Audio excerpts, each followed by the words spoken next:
জুয়া খেলা ইসলামে হালাল না হারাম? কেউ যখন জুয়া খেলে, যারা জুয়া খেলে আল্লাহ হেফাজত করুক, কিছুদিন পর পর আর না খেললে মাথার সার্কিট ধ্বংস হয়ে যায়।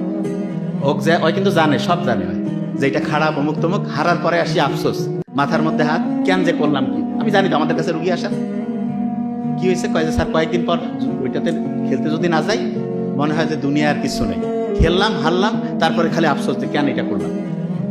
বিজ্ঞানীরা দেখছে যে এই জুয়া খেলার আগের মুহূর্তে তার ওই জুয়ার যে একটা থ্রিলিং, এইটার কারণে তার হাই ডোপামিন ক্ষরণ হয়। এবং এইটা ওই একবার হাই ডোপামিন যদি আপনি ওই মজাটা পেয়ে যান, তখন আর স্বাভাবিক যে ডোপামিন সেটা আর ভালো লাগবে না। এই কারণে আল্লাহ যে জুয়াতে শুধু অর্থনৈতিক ক্ষতি তাই না, আপনার ব্রেন যে আছে, ব্রেনটাও ধ্বংস হয়ে যায়। জুয়ারও খুব বুদ্ধিমান হওয়ার সুযোগে নেই। হ্যাঁ, 2-4 জন এক্সেপশনাল, সেটা আলাদা।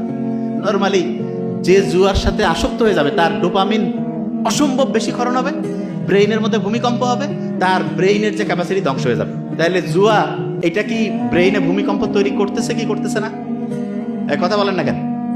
তাইলে এইটা আমাদের ব্রেইনের জন্য ভালো না খারাপ? খারাপ।